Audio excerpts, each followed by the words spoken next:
Hello, everyone, and welcome to the Mountainside Podcast. Our guest for this episode is my friend Nikki Sjoden. She's a Colorado native who lives in Steamboat Springs. This is a woman that spends a ton of time outside, snowboarding, skiing, hiking, riding timber sleds, Harley Davidsons. She really just kind of runs the gamut in all of it. She's also started a new chapter in her life where she's helping others get more centered in their own lives and focus on what they want to do. I really enjoyed sitting down with Nikki today. It's been some time since we've seen each other, and it was great to catch up with her. So with no further ado, Nikki 2Ks.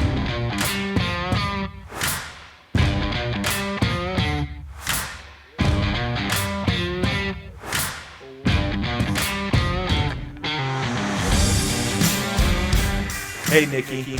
How are you? Good. How are you? Good. It's great to see you. Thanks for making the trip. Was it an icy, snowy? I left Steamboat at about 7:33. No, the roads weren't too bad. I was pretty shocked pulling into Evergreen to see snow and fog, and I-70 westbound was packed. Yeah, I saw that video you made on the way in. I was cracking up that you posted. Yeah, you had a mustache. I was like, wow. It looked like one of those just for men mustaches too, you know, like it was perfectly dyed and like just right. Yep. It's just for women. Just for women, yeah. Yeah. What is that? Some sort of filter or something that was on? Yeah. Yeah. Okay. I hope it wasn't real. Not real. You didn't shave before you came in, right? Nope. Okay. No shaving of the face was done. Right on. Yeah. So I got to ask, and this is a question that I've always wanted to ask you. I've known you for some time, right? I mean, we grew up kind of in the same town, same sort of people, cliques, that sort of thing. Your last name, is it Swedish, Norwegian? And I don't want to butcher it, so I'm going to let you pronounce it. But. It's Swedish, and it's Sjoden. Sjoden, okay. And actually over there they say Sjoden, or so I'm told. But the SJ is more of a like sh. Okay. Like a H, like a Huden. Huden, would my mom would say. Right. Yeah. But you're originally from Colorado, right? Yeah. And your parents are? I mean, your family's been in Colorado for super long time, right? Yeah, yeah. I grew up in the house my dad did.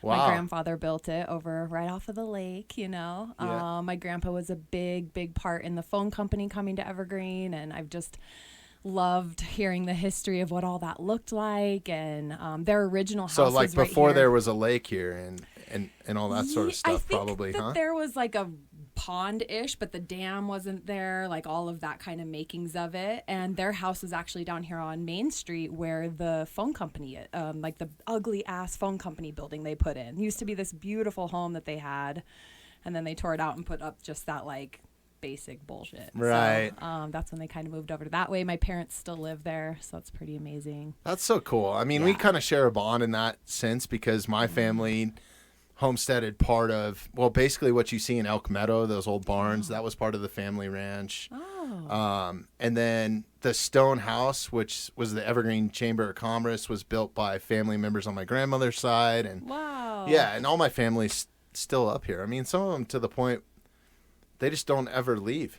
And they're like, why would I? And like, some of them have never even seen the ocean. They're like, why would I go? You know? What is there? Why do I need to see that? I feel like our families in different modalities had to have kicked it at some point. Oh, of course. Yeah. Well, I've talked to your dad a few times. Nice. And I know for a fact, like, some of my uncles used to hang out, like, with him. I know we're getting very, very local here, but it's cool, you know, to have Yeah. that sort of bond and go back that far with somebody. I think it's unheard of if you live in a big city. Like, if you live in LA or San Francisco or something like that. I mean, I feel like a lot of people, it's very rooted here, you know? Totally. Do you feel like you still have that same bond with people that are... No. It's very seldom that you run into... Yeah. Well, you know, I left it, let's see here, I think I was in my 20s, early 20s. I was exactly 20, actually. I left here. This was the worst place in the world.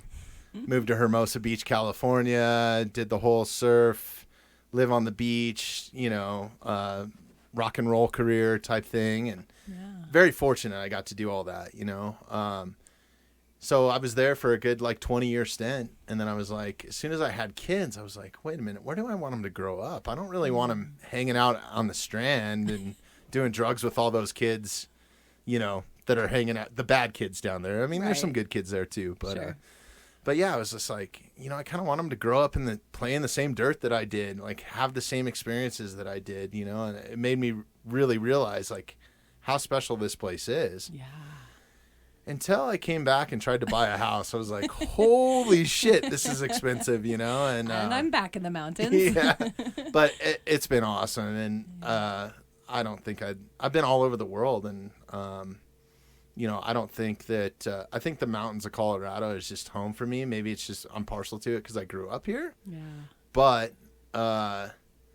it definitely has a spot in my heart, and I've thought about living other places in the world, or other places in the country too. And it's just nothing really resonates. Even with the influx of people here, I know a lot of locals and stuff get super frustrated and like raise their fist at the world, Yeah. But I think, I don't know. There's a special vibe here. There's a special vibe. Yeah. Yeah. Yeah. And that's one reason why I started this. I'm just hoping that we're treating, our public spaces and the spots where you and I grew up playing and going on family outings and stuff. I want my kids, if they choose to stay here, to be able to do it with their kids and their, future generations. That's huge. So yeah, that's a big part of this thing too. But the other part is just to have fun. Yeah. So. Yeah. So are the ski slopes open at all? Are they making snow? What's going on up there? I know you're a big skier, right? Yeah, snowboard. Yeah. Oh, snowboard. Yep. Okay. I grew up skiing. Kind of How made the dare switch. I? How dare you? I have gotten back on skis, and I enjoy it, especially when I was kind of living abroad and able to kind of pick and choose. But I prefer my board. Like, there's just something really solid about it. It's less equipment. I just am so comfortable on it that's my jam.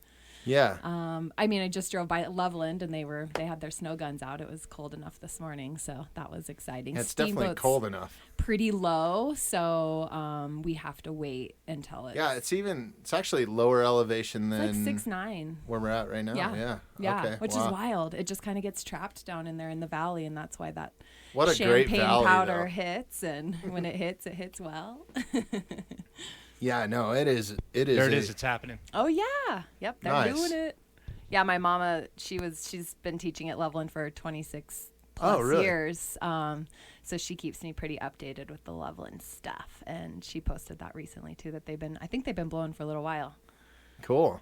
Yeah, it's definitely been cold enough, and we need it bad. I'm hoping that we get some moisture.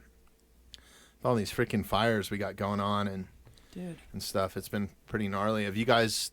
Is there any that are burning super close to Steamboat right now? Yeah, we have the Middle Fork There's so many, fire. it's hard to keep track of. I know, which is not a good thing. Yeah. Obviously. There's the Middle Fork fire. It's about 10 miles north.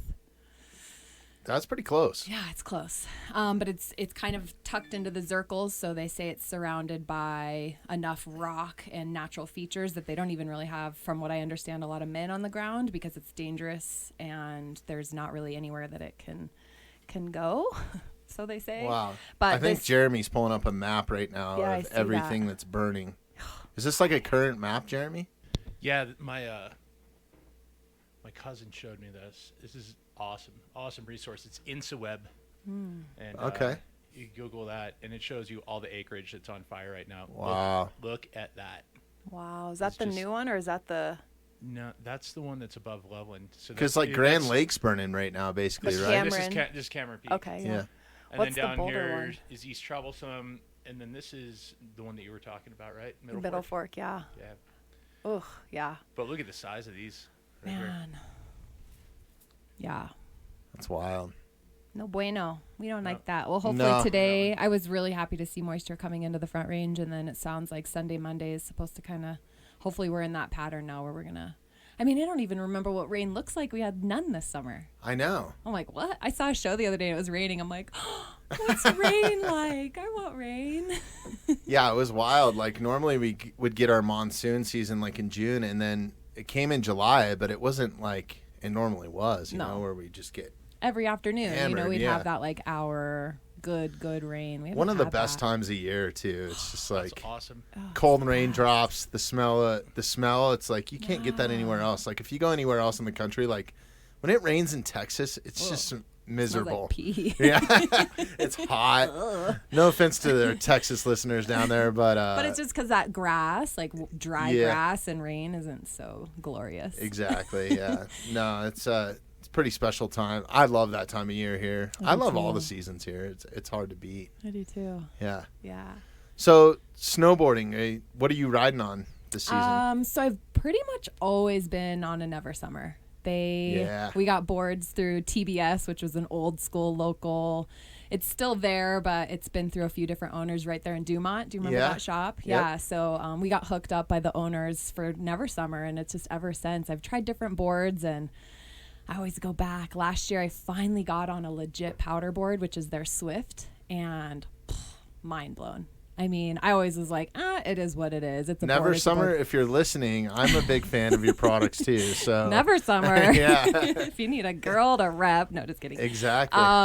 So yeah, I do have a Jones split board, which I got a ridiculous hookup on from just a guy that was selling it on Facebook, whatever the Facebook Marketplace or something like that. $125 for like $1,500 Jones split board. That's awesome. So that's been a really new thing for me, which is so amazing because I have a little wolf dog that I get to take backcountry with me, and started her really young and wasn't quite sure how she would do, but she is my trail breaker. Like, she's ready to go anytime, any place. It'll be full knee-deep pow, and she's following behind me, just cruising and loving it. Big smile on her face, and we'll do lap after lap, and she's just So ready. are you hiking in then? And then you skin in. Yeah. So on that split, you skin in, pull the skins off, clip the board back together, and then you ride, and you kind of, depending on where you're at, you can kind of do that a couple of different times. That's so cool. I haven't experienced that yet. I used to do, not so much anymore, but we used to do the whole Loveland Pass hitchhike thing, you know, which was awesome. And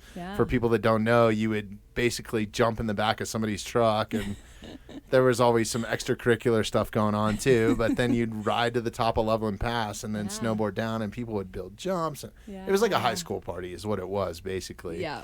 I did my first full moon pass runs, not this past winter solstice, but the one before. So that would have been like 2018. Was that 18? Anyway, and just the moon was lit and glorious, and I was kind of driving people because I just was a little bit apprehensive, right? Like, you're gonna bomb down a mountain and in the hit a pitch tree. black, and I'm just like, I'm getting kind of old, you know? Like, I'm a little bit protective of this body and this face, and finally one of my friends was like, Nick, get out there, and it was like I had a little flashlight following what people me the whole don't realize too is, like, you got white snow, right? And the moon is freaking extra bright. And the higher you go in elevation, the brighter the stars get, the moon gets, all that sort of stuff, right? Yeah. So then you have the reflection of the snow, and it's almost like a daylight lit. type thing. It felt like it. Yeah. I was shocked. And we're going through trees. You know, you're not out in this big wide open field. You're in trees. Right. And the runs were just so incredible. It was definitely. That's so And then at epic. the bottom, you know, in that main lot where we kind of hitchhike from, we had bonfires and everybody's kind of hanging out. And then you kind of jump in a car when you're ready. And it was just, man, I wish I could have stayed in That's the way to go. Instead of standing in line at a chairlift or something, that was always kind of my deal. And we did a few, like, snowshoeing, you know, pack board, and then pack your snowshoes and ride out, you know. Yeah. And that was you fun. need to get on a split board. Yeah? You're going to be mind blown. Okay. It changed my life. Cool. For sure. Last year, I actually even learned there's a couple of groups in Steamboat where they'll take sleds in, and they'll dig huge bonfire pits. Huge. And they'll spend all day digging it, and then everybody skins up one by one kind of throughout their day and gets there. And so you have this big-ass bonfire party, and then you can kind of skin up and go around, and it's just, That's a the whole way to different, go. it's a lifestyle. Yeah. Yeah, it was fun. No, that sounds fun. We'll definitely be talking to you more in winter, and Yeah. maybe I'll come up and hang out with you Well, for if you a want day a or board, something. I've been hearing because of where ski areas are going to be this year, everybody's clipping into that backcountry. Oh, yeah. Shit. Right. Like, great. Yeah, because probably just because people have so much time off, or do you think that the lifts won't be running as much? And Well, Epic did reservations. No one knows what that's going to look like, right? Like, you wake up in the and morning that's so and many you have mountains, the day. right? That's it's all of our it's Front like- Range, yeah. really. The big guys, I think A Basin dropped off, so they're going to be on their own pass, but that's Keystone. It's always been A Basin's motto. Right. I wasn't We surprised. don't conform. Yeah. No, good That's for them. I'm stoked for them. Yeah. That's awesome. But yeah, Breck and Keystone and Vail, kind of the big majors, they're going to do a reservation system. Who knows what that looks like? Right. And then as far as Steamboat and the Icon, so we're on the Icon now. They're just doing capacity, no ticket sales. So you have to have a pass. So I don't know what that looks like. If people. That might be kind of cool, actually. Yeah, if it might that's cut down on. And hopefully that brings the tourists that are there to spend the money. Because, right, like tourists that's what keeps us going. We can't be hater on that. You got to let that happen. That's what keeps a little town like Steamboat afloat. It keeps a lot of towns going. And, not to change the subject, and I want to jump right back into that, but hunting's the same thing. Like we have it on every season. People come here to recreate in the summer and mountain bike or do downhill stuff. And then, we have this ski season. It just never stops here in Colorado, and that's a huge part of our revenue. Yeah. Yeah. What part of the hunting are they contribute? Is there because of pass fees or? Oh, it's huge. It's the hunting licenses. Oh, gotcha. For example, if you're a resident, I think this year for an elk license, it was like $50 or something. Okay. And if you're out of state, Jeremy, you might need to look this up, but I think it's the tune of like $600. Wow. And then that's just Times how many? Which one is there's that? so many people that come from all over the country to elk hunt here. Because of how well it's managed and the populations that Game and Fish has been able to keep. And we just did a couple we did a podcast series that's actually 3 consecutive podcasts on wolf integration. Yeah, I've been curious about that. I need to listen to those because my mind is going. It's strange. I just don't know which.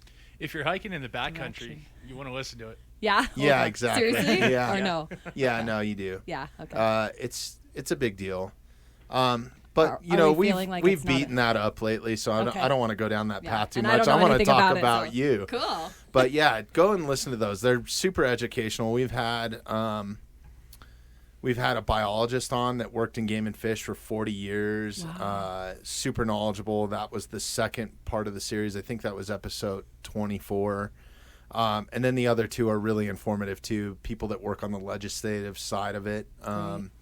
So yeah, there's a lot of useful information out there on that. So yeah, definitely go check it out because it could impact not only hunting, it can impact everything or the way that we know Colorado for sure. Yeah.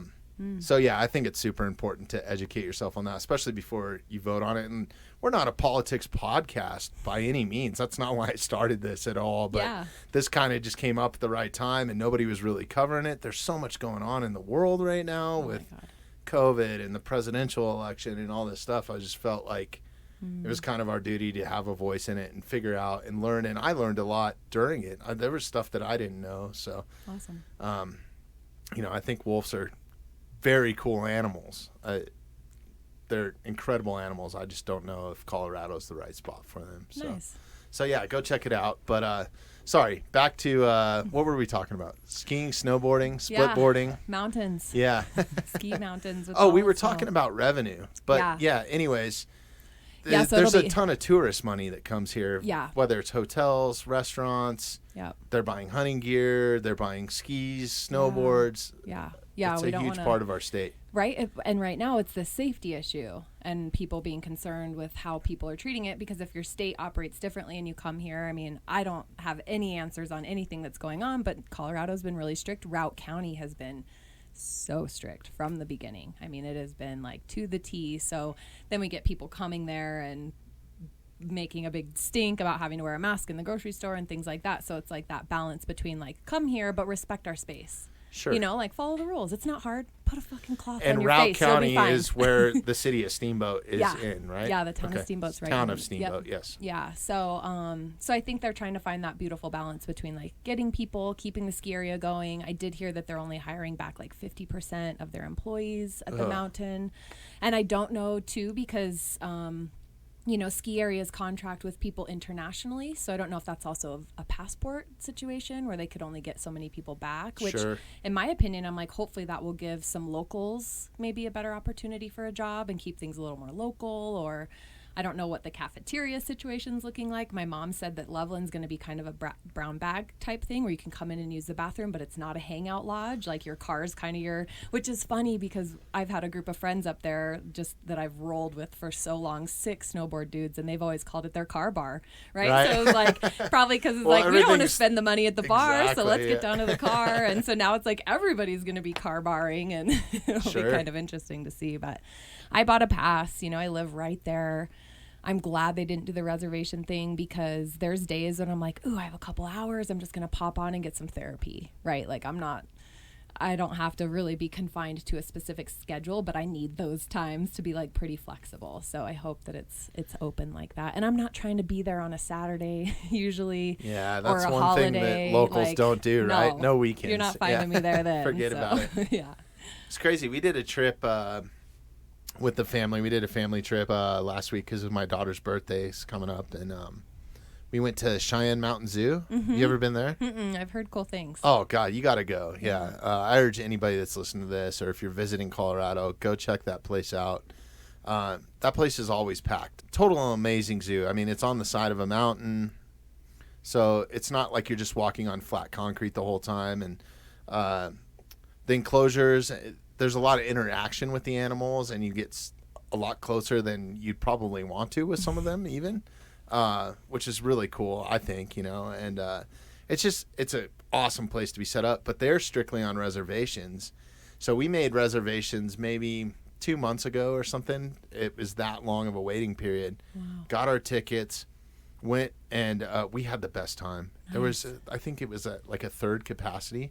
So it was like you had the place to yourself. I mean, that was pretty special. That about this, that the reservation thing. Yeah, there is a little limelight to it. You know what I mean? Yeah. Like, it can't be good for business, right? Because the volume that they can do and the money that they make, I would imagine, helps provide a lot of those enclosures and stuff like that. True. But I guess as long as they're able to continue operating and make a decent profit, I mean, it's that balance, right? But if you can have a little bit of space, and think about some of the zoos. Like, zoos make me really sad, so I have a hard time going there. I'm a pretty big animal lover, but I'm sure a place like that, and what I've heard is it's a little bit different. They operate differently. It's way different. Like, the enclosures are, not that it's not sad, right? But I think a lot of the animals, like, they have a bald eagle enclosure, and they actually will put up, like, this eagle was injured, da-da-da-da-da. Cool. Kind of explain. It's here, it can't fly. And you're actually, like, looking down on it in its enclosure, which is kind of cool. So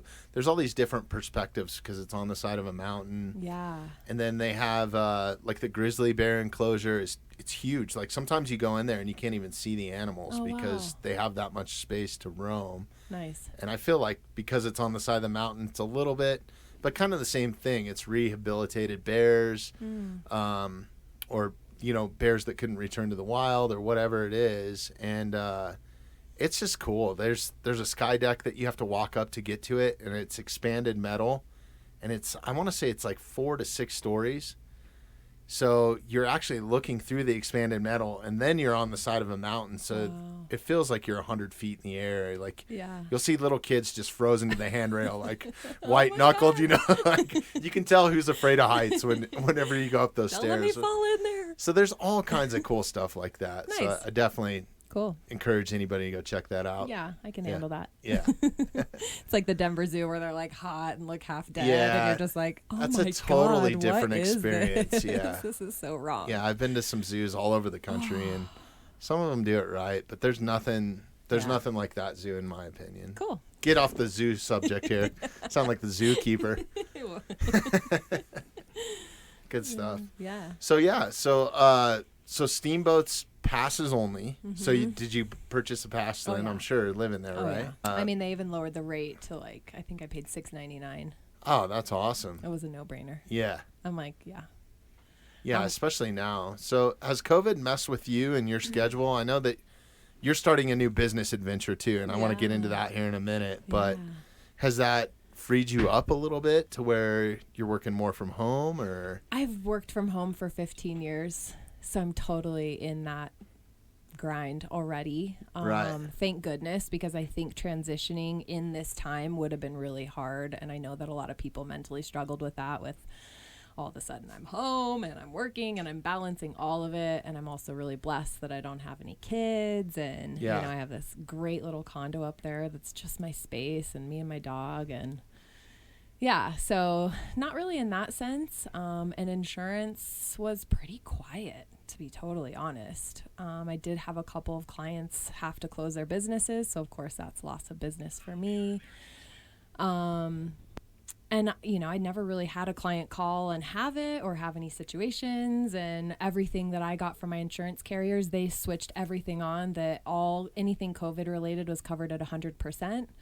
Testing, if you got it, all of those things. Let's dive into that a little bit. You were an insurance broker for a while, right? But I still am. Okay, still doing that. Yeah. So. But now you're diving into, I'm going to call it mountain health and wellness coach, basically, Great, right? yeah. So I think one thing that's really cool and why we invited you in, and I'm super excited to talk to you about all this, is you don't cover just one specific thing. Like, you're covering nutrition, you're covering like physical health, and then also at the same time like spiritual health a little bit, right? So it's kind of runs the gamut on an all-encompassing thing, right? Or 360-degree health, basically, where a lot of people kind of piecemeal it. Like they'll go to a nutritionist for this, and then they'll go to yoga classes for this, and I feel like sometimes when you get caught up in that, you might be having some contradictory stuff go on. And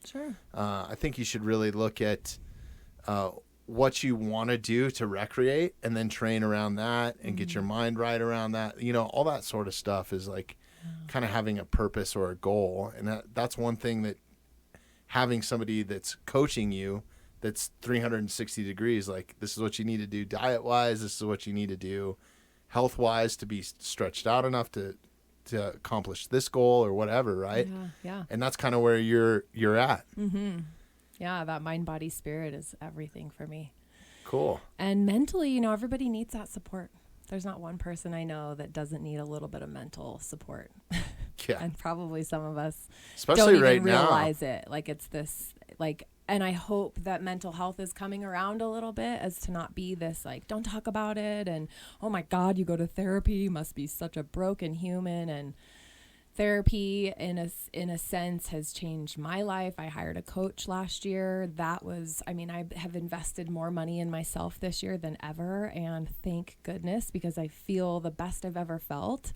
And I've gone through some of the darker places of myself that I needed to shine some light on and really finally heal through, instead of shoving it in the box and pretending it like it never happened and that doesn't hurt me and I'm good and I'm strong and I've healed from that. But really, in reality, I was just pretending like it wasn't there anymore, you know? Right. And so I think in my own journey, I've realized that I can really help people through theirs as well. And I've always been a person that strangers, friends, families feel like they can just divulge their everything. I was just at the grocery store at King Soopers. I get in my car and I'm like backing out, and this adorable older gentleman comes up and he's like kind of waving at me, and I'm like, roll down my window. He's like, you know, the boss just called, and it was his wife.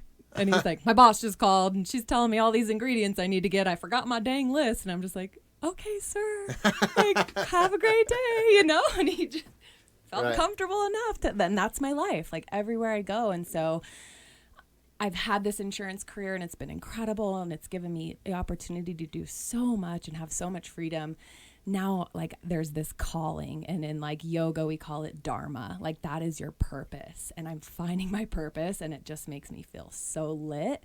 I'm so excited to like share it. And already my clients, I mean, the healing that I've seen in my clients already, I'm like, I'm not doing it. I'm just mirroring you, right? I'm listening. I'm just letting you speak, and then I'm taking certain things in certain parts and like reflecting it back. And then all of a sudden there's this epiphany and it's the most incredible process to watch. So I'm just, it's just like having that outside perspective sometimes, or just having somebody that will actually listen to you. And totally. I think that that's been one of the best things about this podcast for me, is like, we're just here. It's a conversation. There's no phones. There's no nothing. You can just sit and listen to somebody and learn about them. And that's been super interesting for me. So it's been a lot of fun. We all want to be heard. We all want to be heard. We're all crying out. The little kid inside of us, that little traumatized child that nobody's ever learned how to heal, is crying out to be heard. And until you really have the safe space to do that, like, I look at people that are in huge political power and I'm like, I just see a hurt little boy, and I'm just like, man, you should heal that. You'd probably show up a lot different if you like healed through that. That's like where my brain goes. Right. But I love the idea of the all encompassing, and nature is everything to me. I mean, I went on a huge hike on Tuesday. I'm out. I probably hike at least 3 to 5 miles a day with my dog. Like, that's just my get up in the morning. We do about a 2-mile little loop. Our lunch is that, like our evening is that. And that just seems like an everyday thing, right? And now, like, when I go out, and because of what I've healed and where I'm at, I'm like seeing nature differently. Like, I did a 12-mile hike on Tuesday and was just like, the rocks felt like they were I'm like, am I on drugs? Like, I'm just this high and this connected, and I want other people to feel that and experience that. And if I can cultivate retreats or take people one-on-one and kind of dig down in, my whole basis is get to the root. We're constantly trying to make pretty fruit and green leaves and show up with this like big outwardly perfect picture, but inside, like, our roots are failing. Like, especially with social media, because it's so easy to throw a filter on, like a mustache filter. Make yourself look ridiculous. Yeah. But you're right. Yeah. But there's so much like fake posing, and just like one thing that really, really bothers me, and I don't mean to bitch, but like is, having kids and spending a lot of time with kids. And I'm guilty of this myself, because for what I do for my career and this, I have to be connected to technology, but not so much now with the COVID thing going on. But when you used to sit like in a waiting room, like if you were in a karate studio or, at a ballet studio or something like that, some activity that your kids were doing, normally there's other little kids there, and parents, I would just see them sitting on their phones, and they're probably on social, or maybe not. Maybe they're doing emails or something. I think it's just the world that we live in. And a lot of times there'll be a kid sitting there with nothing to do. There's no interaction, and they're just being basically totally ignored, or they have their own device, so they'll shut up, right? And it drives me nuts. So I think every once in a while, like lifting your head up and looking around, like when you're on a hike or on a walk, or trying, I know everybody walks with headphones or something, but one thing that I try to be very conscious about, because I kind of do the same thing as you, I try to get out. It's good for my dog. We get out, we walk. I'm either trying to run or heavy pack or something like that. But I think just looking around and maybe not checking, like, why do you need to be checking Instagram while you're out on a walk, or something like that. And I see it, where we live, there's quite a few people that recreate, and especially right now, and you'll see people literally on a trail, like with their head in their phone. It's crazy. Yeah. To me. Yeah. Yeah. I try and, I'm really practicing, like, this sounds so woo woo. I'm just going to preface it with that, but like practicing from a lens of love, like maybe that person has some radical family thing going on, or maybe they are working and need to finish up that last little thing. Like, that's you do you. I think the more people that start waking up and getting it and feeling it and understanding like how they can reconnect, because we are more technically connected than ever, and so freaking disconnected, right? Like, all my clients go through a social media detox. It's just a part of it. And then we talk about it. So what, you just go and delete their accounts? Yeah, a week. Well, I don't, but I just, and only for people that are like, have you seen The Social Dilemma? No, I haven't. Oh my God. It's a documentary, right? Mm-hmm. Yeah. Okay. It's very eye-opening. It's very psychologically based. It just talks about we are the product. We're the biggest product in history. The biggest, most profitable product in history is us, because of social media. Like, nothing is free. These Facebook algorithms, the Instagrams, the Pinterests, the Twitters, all of that is ad-based. and we're the product picking and buying those ads. And so in the Social Dilemma, it talks about how the colors on your screen, everything has a purpose. They know exactly what to hit you with politically, socially, when to have your crush hit on you. Like they've got it so dialed in, and it's scary. Like they've got it to a T. And these people that are speaking up in this documentary are saying, like, we were the founders of these, doing it, creating it out of the goodness in our hearts. It's gone bad. And they need to figure that out. So there's a lot of things. Actually, California put in a pretty big law about data sharing and protection and things like that. And that's all to come, I think. I think they're really going to put a kibosh on it. But the thing that touched my heart most was kids, and how much kids are. I can't imagine being a junior high girl already going through all of the craziness. Like, remember those days? Yeah. I don't remember the junior high girl days, but yeah. I remember the junior high boy days. And it was hard. Imagine having social wild. Media. Yeah. Imagine having. We didn't even have cell phones when I went to school, and you're around the same age as me. I mean, it was. You had to, like, either be at a certain spot at a certain time, or you had to call from a payphone, and only the drug dealers had pagers. I think I had one in high school. Yeah, I had a pager. Did you? Did you? Yeah, What were you selling? Yeah. What do you got, Jeremy? We used to text, what was it? Boobs. Boobs. Back and forth with my friends. Yeah, definitely. And then I think it was well after high school when I got my first cell phone, and it was just the Nokia, like, I think they called them a brick because they looked like a brick pretty much. Yeah. But I remember, do you remember the old phones? Like, I remember some of my friends, like, growing up here, their dads were lawyers or whatever they did, and they had those big cell phones, like, they had to, like, unzip it, pull it out, and it was like 2-hand type deal, and then screw on an antenna.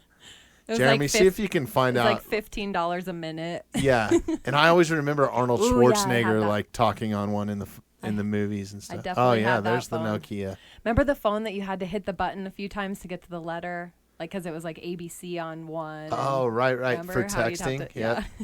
Kids these days will never know. Yeah. Yeah, but I think technology really, it sucks you in, and it gets you away from what's important. Sure. And I think that we've been accustomed to this fast-paced move, grow, bigger, faster, more money, more power, more greed that all comes with that. And you're not working hard enough if you don't have the biggest house and drive the nicest cars. And what is that leaving your life with? Right? Like, people are getting up first thing in the morning, barely having any time. They're at work, probably at a job that they maybe love, maybe don't, probably don't. Sitting at a desk, their bodies hurt, they're eating like shit. They come home, they pour themselves a drink, they sit in front of the couch, watch whatever they can flip through, and do it again. And they live for this weekend. And it's just, I feel like this year has been a big, like, pause.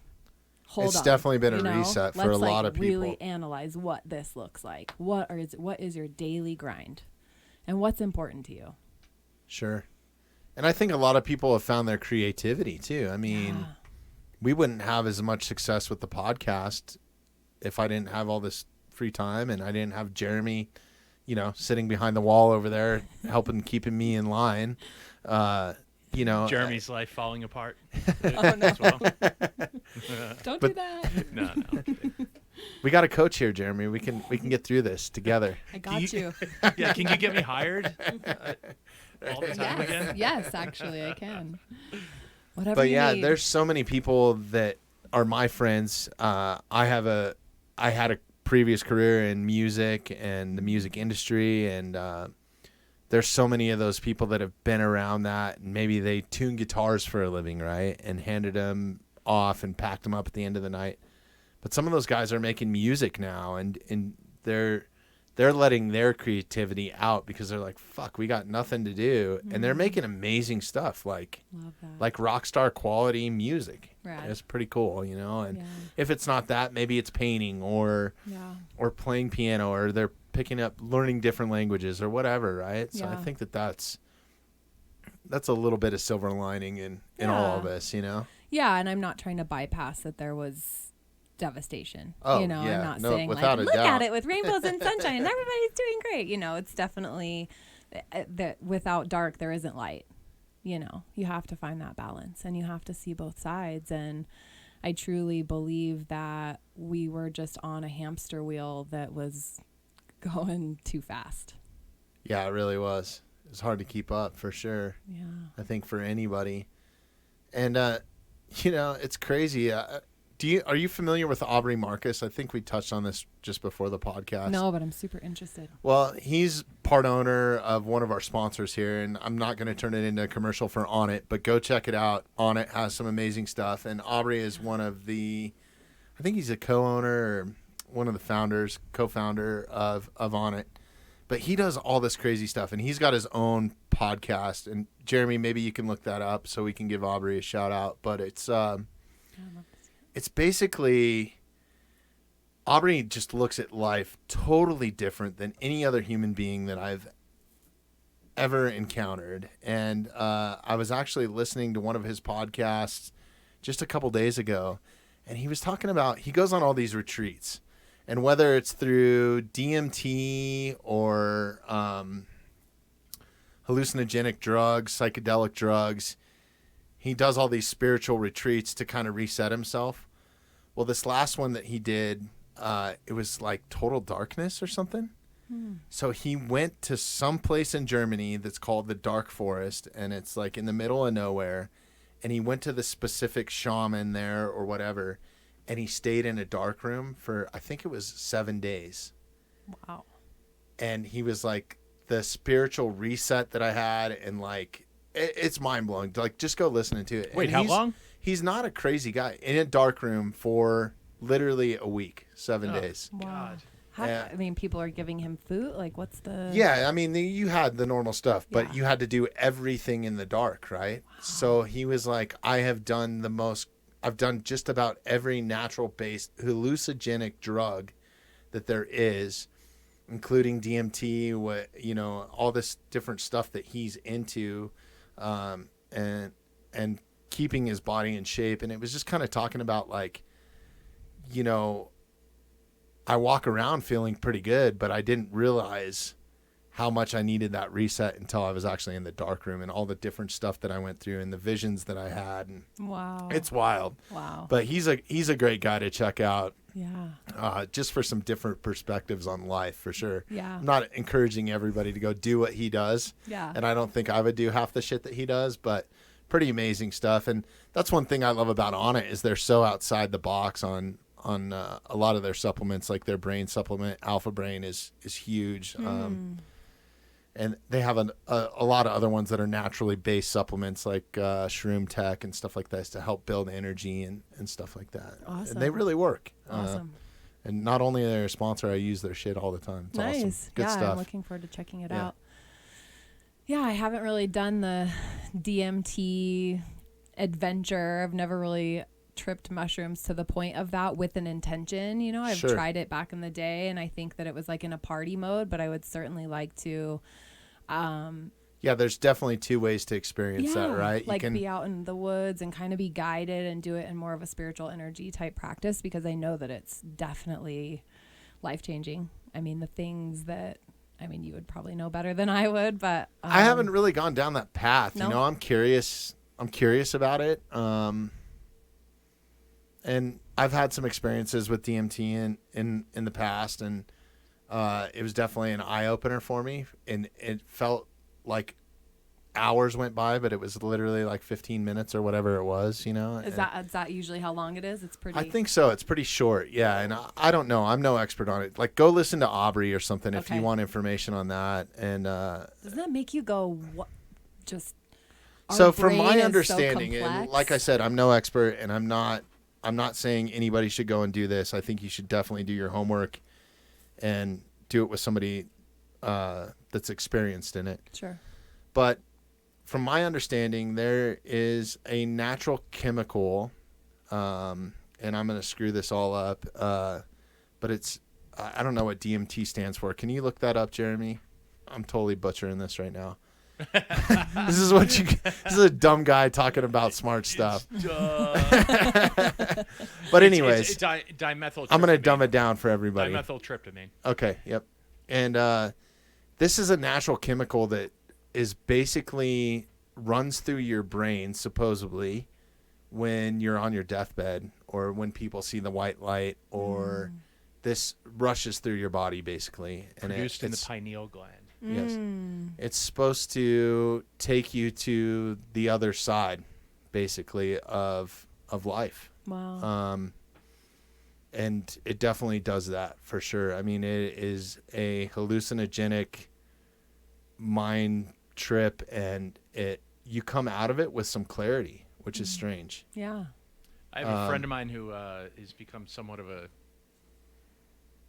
regular user, and I don't know if you want to use it as much as he has. Yeah. Yeah, no, I don't. You shake hands with the elves on the other side too many times, and it gets things get a little reality starts to get a little sketchy. That's how I feel about it. When I did it, I was younger and I didn't know I wasn't doing it for the right purpose, and I don't think I would go down that path again. I guess I'll figure it out when the time comes, right? Naturally. I mean, they say that about acid and all Sure. of those drugs that kind of connect different receptors in the brain, and you're seeing and feeling and living in a totally different reality for that time, and it just makes you wonder, what more is there? You know, for me, that's just this, like, Yeah, you're only but using a part of your brain, and so what part is that, and where are you? Like, are you in this totally lucid dream? And Right. I mean, yeah, it's wild. I've never done But then that. So. there's also part of me that's like, just wait and figure it out once the time actually comes. You Yeah. know? And I love, Like, though, you that don't- there's like a lot of healing properties with it. And they're talking about Sure. healing PTSD and, you know, because of all of. Right, like the microdosing and, Yeah. and some of those things. Yeah. Yeah. And I'm all for that. I mean, if there is an ailment and you can naturally heal it, why wouldn't you? I Yeah. mean, why Yeah. throw a bunch of chemicals in your body or put something that is detrimentally affecting your life and just mask it with some sort of drug that's just temporarily stopping it or putting it on pause? Yeah. I mean, you should really, I think, work through it and try to get to that other side of what actually fixes this. Yeah. I mean, that's a great point. That's what I help a lot of my clients with. I mean, we don't realize how much chemical and bullshit is on all of our food in most of the things we drink. And then all of a sudden you combine with the fuel you're putting in your body and the stress you're living on a daily life and the repression or the suppression of not being creative, not having time to have fun, not reconnecting. You combine all of those, and that's a recipe for where we're at, right? With depression and anxiety, high anxiety. A lot of my clients come to me with that, where it's just like, I can't even slow down enough. Like, forget meditating. I can't even sit there for 2 seconds. I have too much to do, right? And so there's all of that combination of things just as this shitstorm. And so then you're going to your doctor, and your doctor's not going, well, what are you doing for exercise? Here's What are some you Prozac. eating? It's pills. It's Yeah. pills. It's pills. It's pills. And so I think that that's kind of, I'm marrying these two things where I've been selling this, in my opinion, sick care, right? Like health insurance is sick care. Their goal is not typically to get you off of it. I mean, chemo and all those drugs are in bed with the government and the doctors, and they kind of want a little bit of that loophole to continue, sadly. I think that a lot of it could be not all of it. I'm not saying all of it, but I think food is medicine in a lot of ways. It's not ever going to replace medication. I'm not here to say that, but I am shocked when somebody takes a 30-day reset and all of a sudden their allergies are gone. They're sleeping better. They haven't slept good in years. They're breathing better. They're feeling better. Their indigestion's gone. Their heart, all of it. Their blood pressure's different. Yeah, it's there's just like, definitely natural elements for everything, I feel like. yeah. Yeah. I mean, there's just so many studies about like eating whole, good, solid foods can reset. And your body's so fucking smart. Our bodies are so wise. It's constantly working to reset us, and think of how much it deals with on a daily basis with the free radicals and the chemicals in our food and the sugars and the everything. Sure. And it's constantly like, here we are, still going, still moving. So that's a big thing. Like, start being conscious and bring awareness to what you're actually putting in your body and treat it like this like golden vessel that it is, and you'll be shocked at some of these how ailments. well it'll treat you back, right? Yeah, and how well you'll feel and how your brain function, the brain fog. And then all of a sudden these medications don't really have much of a need, or you can get less of it. Or I like just hope for the day that doctors aren't just like handing them out like candy. I think that they're starting to go that way a little bit. Too. Like the doctors that I see have been really good with that. They're like, okay, you have X, Y, and Z that we need to focus on. Yeah. Here's some options, basically. And I always am just upfront and say, I want to do whatever I naturally can do to fix it. And they're like, okay, well then do X, Y, and Z, and let's check back in a month, you know, or whatever. Yeah, exactly. Try that. It's easy to fix. I mean, there are natural ways to fix it. Yeah. Yeah. There are natural ways to reset your body. I mean, just ask Donnie Dust. I don't know if you know much about that guy. We had him on the podcast. This guy is an amazing human being. He was in the Marine Corps, served the country for a lot of years, and when he got out, he just decided, you know, I don't really need all this material stuff. Like, I think he's got a cell phone. I think he has an apartment with no furniture.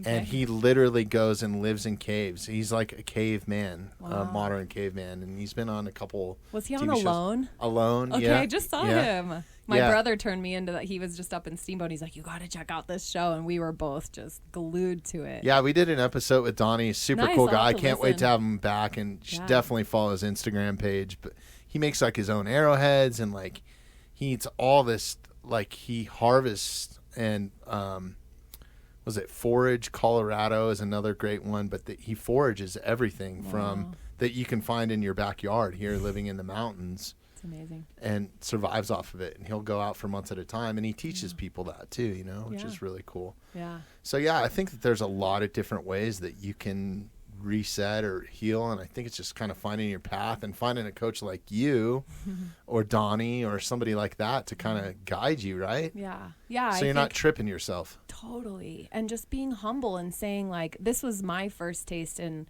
some humble pie and going like, I can't do this on my own. I need somebody to hold me accountable, to mirror back to me like, what am I doing? Like, I'm spinning this wheel, and I was just these patterns that kept happening in my life that I was just exhausted. And she was like, have you looked at it this way? And then I'm like, holy shit, mind blown, you know? And then she just kept up with me. It takes that outside perspective sometimes, right? Yeah. Yeah. 100%.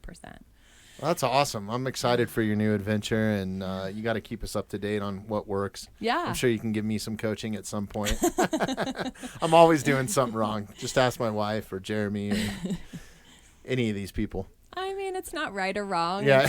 It's just how can we do it better? Sure. Yeah, I'm not here to say, like, this is exactly the way, because that's the other thing that I've learned. Well, and that's what I love about you is you're not it might sound like all rainbows and hippie love in here right now, but you're also the girl that hops on a Harley Davidson Sportster and rips down the road and has a good time, right? Yeah. Like, yeah. That's the Nikki that I know, you know, for sure too. And I think it's cool. I think you're one of the only females I know that rides as hard as some of the guys do.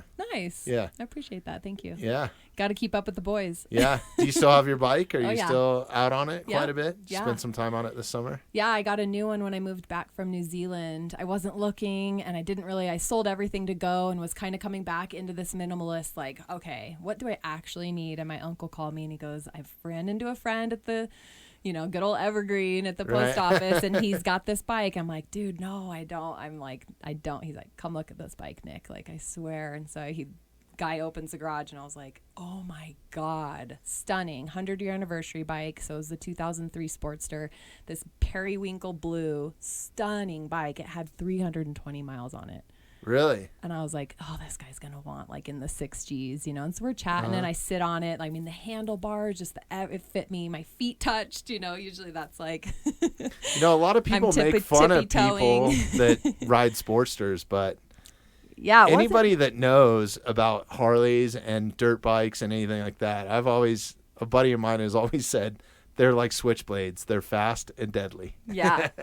Yeah, you got to be on your game. Oh, mine doesn't have that geeky little back seat, but you should. I think I have a picture on my Instagram. Yeah, check out our Instagram. She's so beautiful. So then we're chatting, and I, my mind's running on what my cost is going to be. Yeah. Oh, there you go. Oh, that's a dope picture. And the guy goes, how about 4Gs? And I was like, damn it. So I call my dad. I'm like, let me call my dad just so I can like bounce it off of somebody. And my dad listens and he goes, why are you calling me? This is an insane deal. I'll buy it. Yeah. So I bought it. And yeah, I mean, I feel like I could ride it more. But I'm just starting to learn steamboat. On a dirt road? Is that a dirt road? No, that's the 20-mile road out of Hayden. It drops from Hayden over to Oak Creek. So I'm just learning like what roads work and feeling comfortable to go by myself. I do have an awesome girlfriend up in Steamboat that rides too. She's got a sick Triumph. So we're a cool little team. That's awesome. And we're actually starting a clothing brand together, starting to kind of build some repertoire in that sense. And awesome. Is that out now or?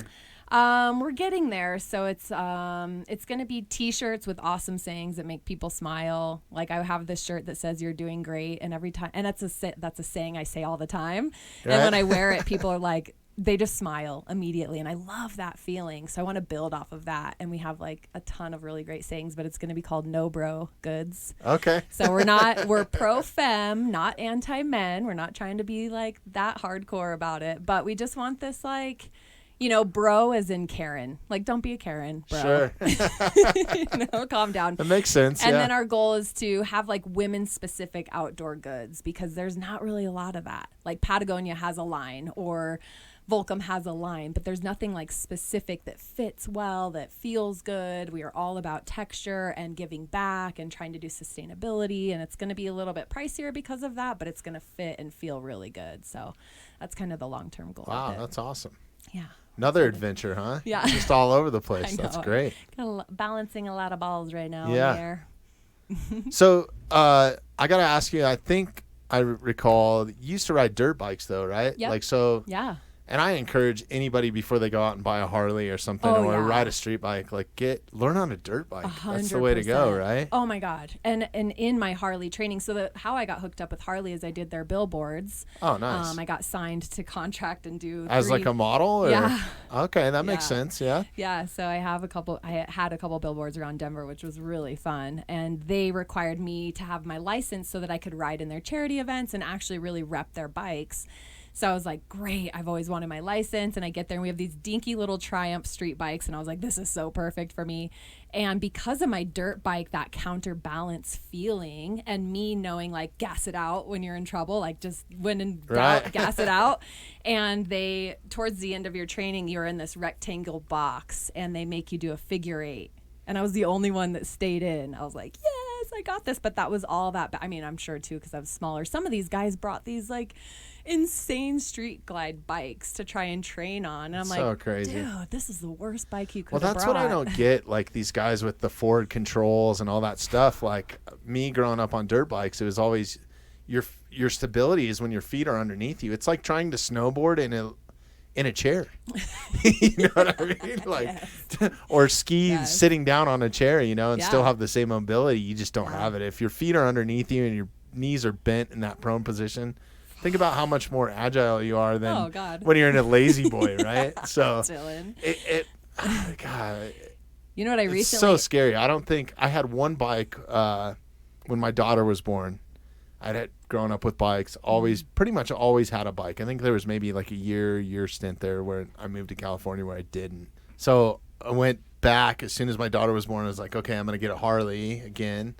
And I went out and bought like a brand new wide glide. And I was like, okay, I'm going to get forward controls so I won't ride like an asshole. Because I used to ride wheelies and off of curbs and do all this stupid stuff that could get you in a lot of trouble. Yeah. So I was like, I'm going to get the forward controls. I almost died on that thing like 6 months later. I was like, okay, I'm going back to the FXRs. Forget because this of thing. other people? Just because of the forward controls and being relaxed and not riding aggressive. So the forward controls is where your feet are like stretched out and that's too relaxed. I've always for had me. FXRs or something where your feet are underneath you. I get what you mean, where you're like lazy boying it. Like I would fall asleep. Like fuck.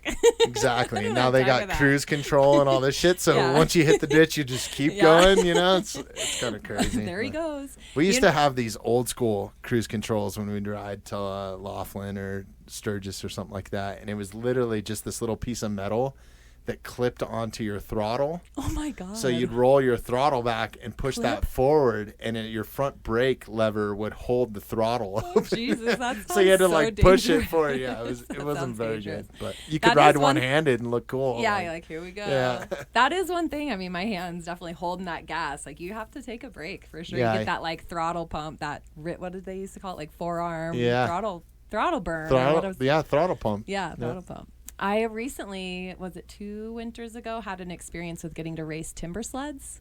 Okay. Have you ever done that? No. Or know what that is? No, I have no idea. So it's basically a dirt bike with the snowmobile back Oh, in. yeah. No, I have some Holy friends up in Oregon and stuff that are super into shit. that. And Yeah, my friend Sasha and I were the first girls to ever run a race. It was 2 20-mile loops. Wow. Up in Rabbit Ears, and her brother owned a rental shop over in Eagle Vale, so they hooked us up, they trained us, gave us a coach. They're like, you girls are going big on this. So we had 1 day of training, and then we all got So up did they build a track, or is it like an enduro race more? Is it more it's like a track, and it's always been snowmobiles. Are there jumps? Naturally. Okay. Yeah, like it starts, but it's pretty, like, I mean, 20 miles in dipping out, you're up on the side of a hill, you're in the trees, you're all over.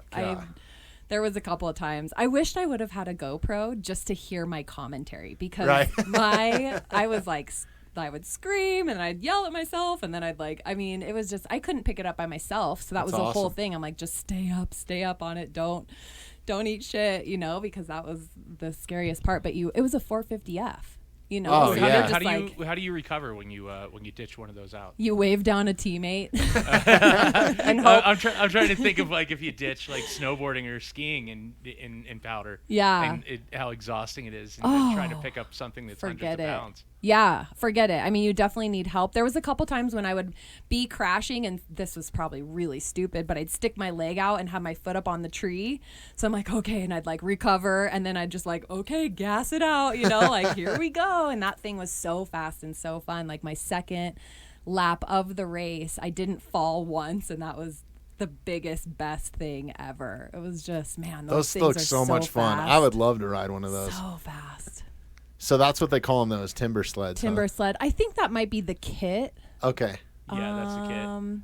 I was trying to load up a video, but yeah, Sasha and I have some cool videos that might be around from the race. She sent me some recently that was pretty cool. It was awesome to see that we're on there. That's rad. Yeah, super fun. So I definitely have that need for speed. Yeah, there's part of me that wants to get a dirt bike again, and then it's like I also think back, and like every broken bone that I've ever had or major injury has been from a motorcycle. So that's mine. Yeah. Yeah, I've had an injury on almost every sport. I mean, I was a gymnast, so I've definitely had all the things. Yeah. Fingers and sprained ankles and yeah.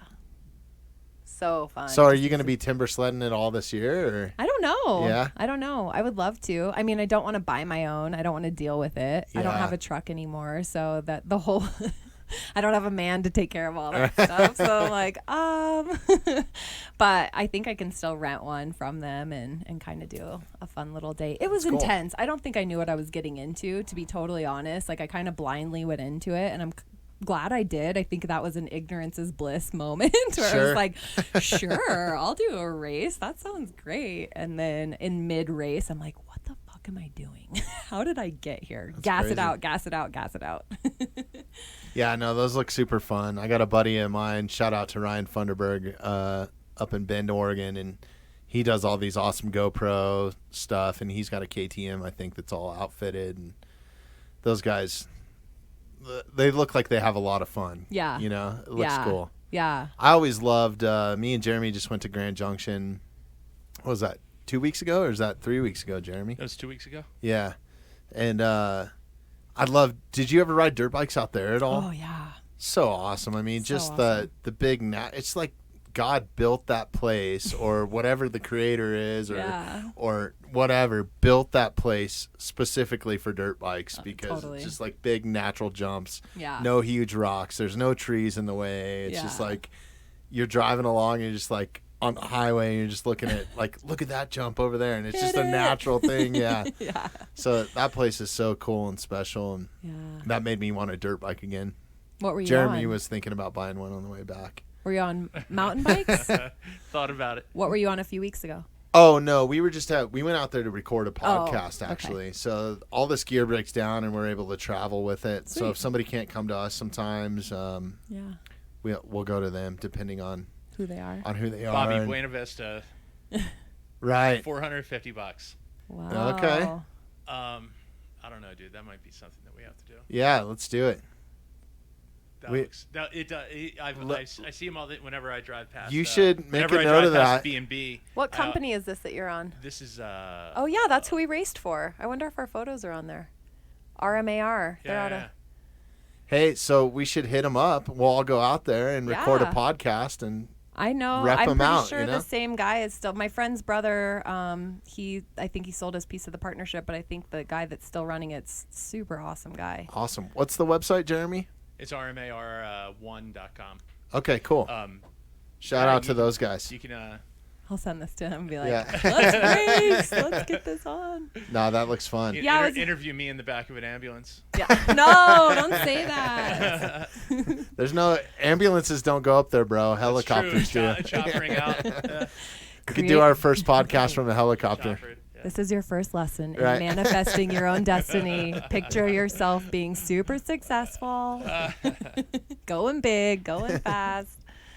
Yeah, I was surprised that I didn't get hurt. Actually, at the end of the race, the guy that won it, he goes, "Your feet don't touch?" And I'm like, "Not even close." He's like, "I've been dragging foot the whole way." I'm like, "I know, asshole." Like, this makes it so much harder for me. I mean, 450 is massive. Yeah, that's a lot of bike. That's a lot of but bike, once especially I finally got Fs. the hang of it and really rode it like a dirt bike, like the bermy, just get into the loamy. Like it's almost like you're in that good dirt all the time. Yeah. And once you get into the lean of it and truly probably doesn't hurt nearly as bad either when you wipe out, I would imagine, unless the bike lands on you. I think that's a big thing with snowmobiles. Like I knew this girl, and you might have went to school with her too, but she was in a snowmobile accident and she busted her face on the handlebars or something. Yeah. Like it broke her skull, her eye. I mean, she was never the same just from a snowmobile ride. It's pretty wild. Yeah. Those things scare, like four-wheelers scare me. Yeah. You know, because they're so big. Like if that lands on you, I feel so much more comfortable on a dirt bike or something like that. Two wheels for me, 2 wheels. And especially now, like I was never big on going to the tracks, but like if you go to Thunder Valley now or out to Erie, it is insane. There's so many people. It's just like ever since they brought nationals, it's national. Those guys are racing and they're killing it. Like that's not a place for somebody like me to be out there like wee. Right. Kids are like 12-year-olds are doubling, tripling over me. I'm like, this sucks. Crazy. So speaking of influx, there's been so many people move in here in the time that you've been here and your family and stuff like that. And, we're big on helping educate people on the right things to do and maybe just raise some awareness about it, even if it's not education on how to treat public lands and stuff. Sure. Is there anything that you notice that happens in Steamboat a lot or when you're out hiking all the time, skiing, riding dirt bikes? Is there anything that you notice that something that people could do better? Maybe they don't know that they're making a mistake or they're causing harm to a certain spot or something like that is. Bagged dog shit. I agree. Stop. I would much rather see a pile of dog shit than a plastic bag full of dog shit left there. I pick up probably, at least a couple a day. Yeah. And I always okay, maybe they just forgot it or whatever, but it's just it's getting so old. And our listeners hear this all the time. Trash. And bag dog shit is like the two biggest things. Yeah.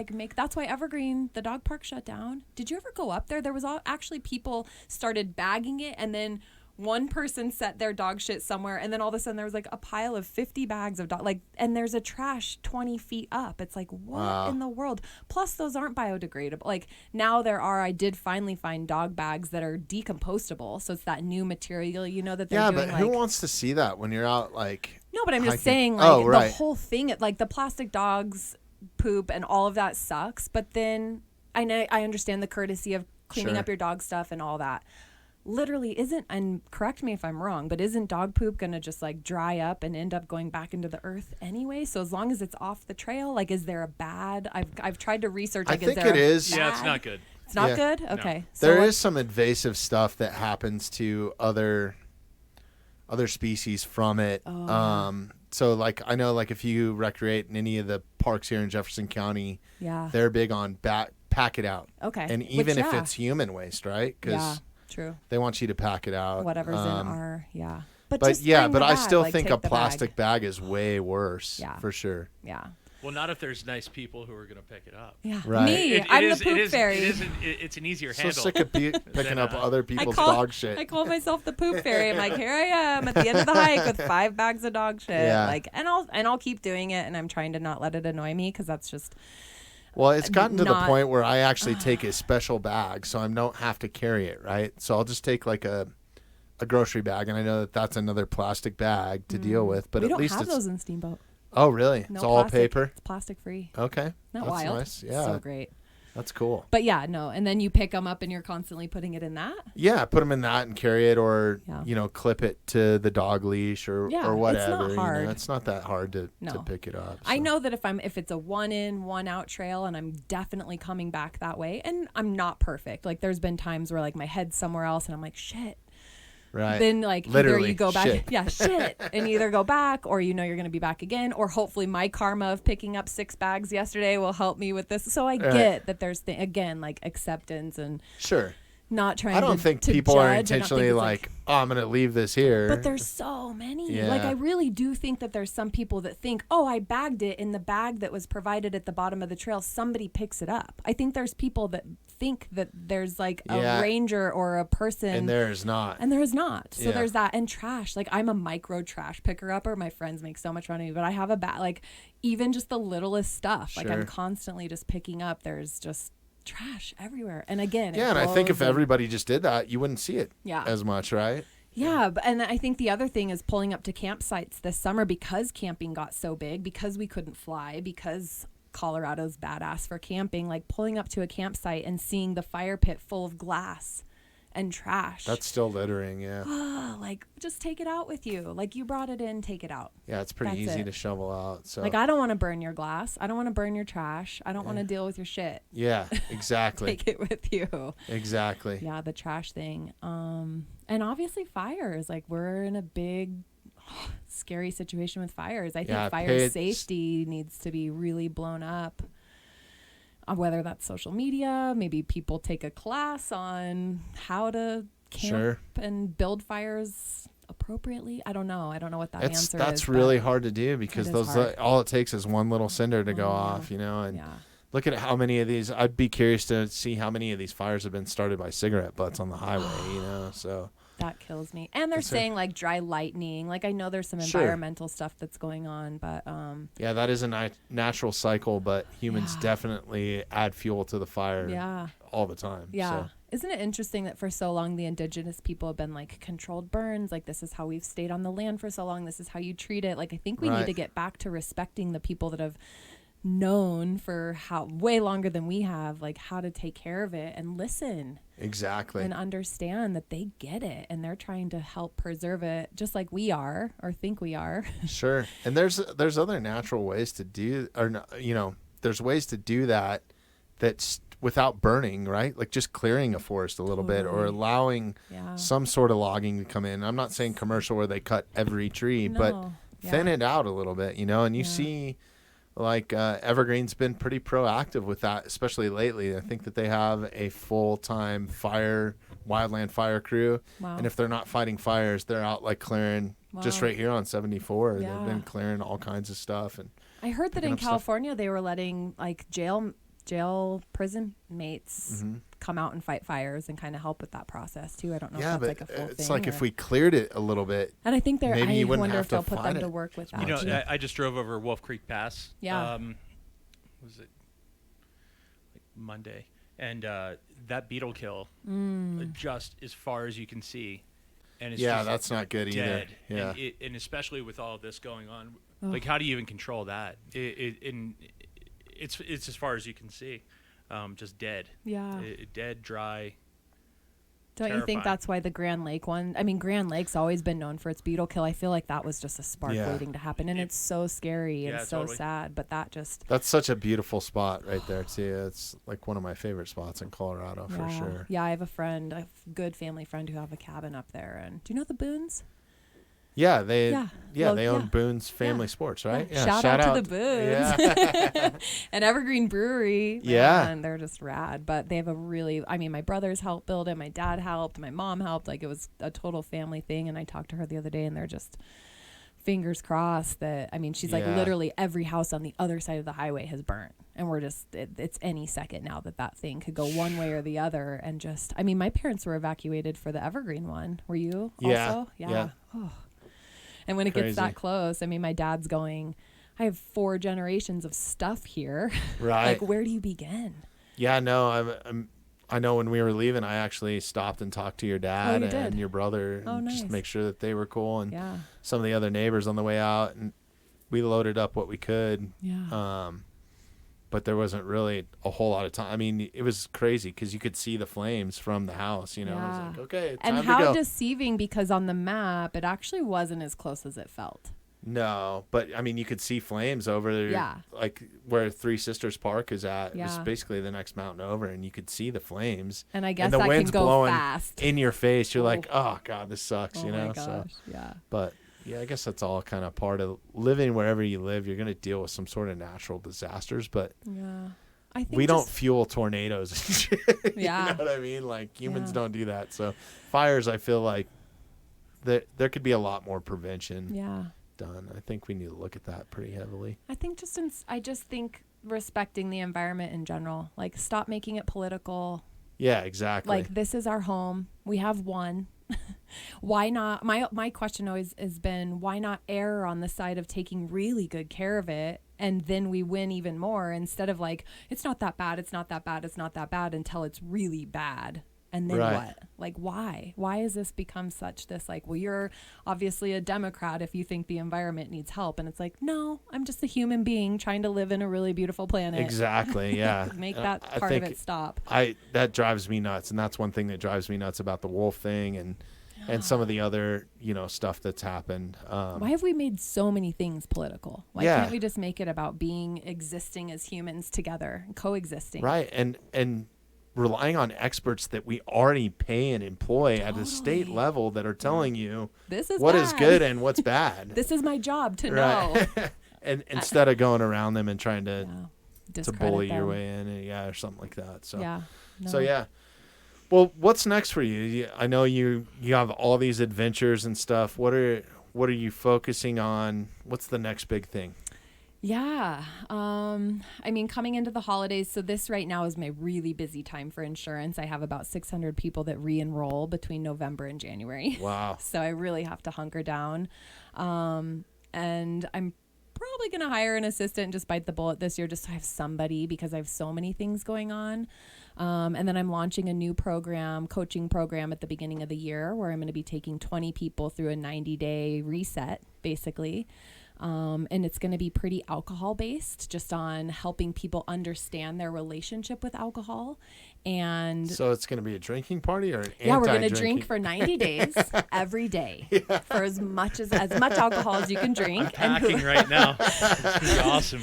Whoever makes it to the end of the 90 days. Sorry, I don't mean to discredit. No, that's it's good. I think, But I think it's just, like we talked about, like, we grew up in a party town. My dad grew up in a party town, and it's just been kind of like anything social kind of revolves around that. And I'm not here to say, I'm not AA. I'm not here to get people sober per se, but through my experience and really backing away from it and reanalyzing, I want to be more picky and choosy when I drink, and I don't want to just drink to drink. And what I've found through that clarity was really like taking my power back. As you're looking at our full mini bar over here. He's like, do you want? I'm like, and it feels, it's hard. Yeah. It is hard. And there are times when I say yes, when I really want to say no, and then I regret it. And I notice, I just notice there's definitely some clarity that comes from not doing it for a certain amount of time. And Yeah. And it's not for everybody. And I'm not here to say like be sober, But I think that if I can help guide people through at least a 30-day, I don't love the word detox, I'm kind of trying to figure out, but like a cleanse type thing and Sure. something of that nature. And then let's talk about it. Then let's re-add it in. Then let's talk about the nutrition that goes along that. Because for me, when I drink, I eat like shit. I sleep in because the next day I feel foggy. I sleep horrible when I drink. Sleep horrible. Yeah. So it's going to knock you out, but it's not going to keep you asleep because it's full of alcohol. And Right. sugar is really hard on the system in general. And then alcohol processing through the liver, like when your liver is processing that, it can't do anything else. So you're not metabolizing your blood, everything stops because it's trying to get this poison out of your body. Okay, so that's like the hard facts of alcohol. But like, can we do it in the right way? Can we Sure. pick whatever, and I've dealt with a lot of alcoholism in my life. I've got it runs thick in my family. I have a lot of people looking for support, but are like, AA doesn't fit me. I don't know where to find a group. I'm not sure where to begin. So that's kind of the person. Or maybe they're not that far down the path either. Yeah. You know what I mean? Maybe it's just like, I'm not Yeah. and for me, I'm like, I wouldn't call myself an addict or an alcoholic, but for a while, there was a while where I'm like, where are we going drinking? Yeah, well, and not only that, but like until last November when I did my first kind of like detox of it, I'm like, I don't know that I'd ever gone more than a couple days, maybe a week max. Mm-hmm. In how long? Like, what the hell is that doing to my body? And honestly, I quit, and in 30 days, I lost 12 pounds, not even trying, didn't even know I had to lose it. I just so many things clarified. I broke off my engagement to a man that I was not aligned with, we had no value. I don't want to say no, but our values were totally different, where we're going, who we are as people. But in my drinking sense and in that party, I kind of was just like, I'll deal with that later. Like tonight's about drinking more wine, Right. I'm like champagne queen. I have a shambong. Like my friends know me as like, Nikki's there, we're going to be popping bottles. Like that's my jam. And that's beautiful. And I have had so many fun experiences and times. I'm kind of ready to reclaim like what's next and like operate from this place of empowerment and clarity. And it's not to say like, no, never, ever, but like, what does it look like? What's that relationship look Sure. like? And if I can help empower people in that way also. So yeah, this program's going to be called Buzz Off. Okay. Lights on. Yeah. Like, let's do this and just take a minute, reset, and then add it in as you go. So Cool. I'm really excited to launch that. I think that'll really help some people. I do too. Yeah. I think there's a lot of people looking for that, and especially women. Wine's been made really fancy and pretty, and it's what you do at the end of your day. Like you start your day with coffee and get your adrenals all fucked up, and then you end your day with wine and get your liver all fucked up. Like it's this crazy balance, and in the in-between time, we're just like going crazy on this buzz. And so I just really want to help them. Women metabolize alcohol totally different too. So there's that piece. And I think coming into the new year with that, everybody's all excited about new year, fresh set, and especially 2020. I think everybody's like, I'm ready. So if I can help people also with that clarity of the new year and just kind of figure out what it is we really want. And we get one life. Sure.